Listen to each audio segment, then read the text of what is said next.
Oye cómo suena el mambo. Ajá. Oye cómo suena el mambo. Oye cómo suena el mambo.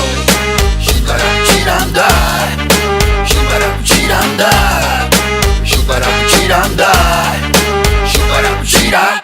Abuelo cuenta que te cuenta que la Habana de los años 50 estaba revuelta, que la noche era una fiesta, pero si te pasabas delito te pasaban la cuenta, que al compás de la ruleta se fueron millones, que del lomo del obrero sacaban las inversiones. Hablaba de los besos con precio en las avenidas, de que anestesiaban su mente y se les iba la vida, que con poco dinero se compraba de todo, que el consumo te subía y te dejaba en el lodo, que siempre existieron vivos y bobos y que solo sobrevivían los lobos.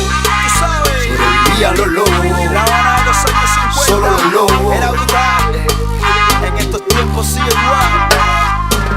A medio siglo después estoy caminando yo por las mismas calles de las que abuelo me habló. Condenados en el tiempo siguen los almendrones, cargados de historia contaminando pulmones. Y cuando el sol se cansa de marchitarnos la piel, las Habana se pintan los labios y derrama su miel. Y cual fotografía fiel, las mismas escenas se vuelven a ver. Y la cuestión no es la política, no, la cuestión no es el gobierno, men. El ser humano siempre ha sido igual, en este tiempo y aquel.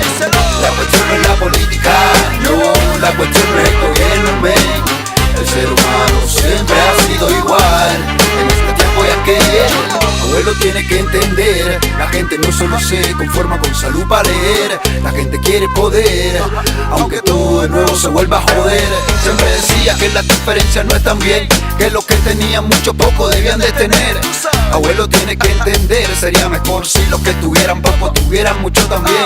Al fin y al cabo nada nos ha durado tanto, gracias a la vida que me ha dado el canto, me dio la fuerza y la filosofía para poder sobrevivir.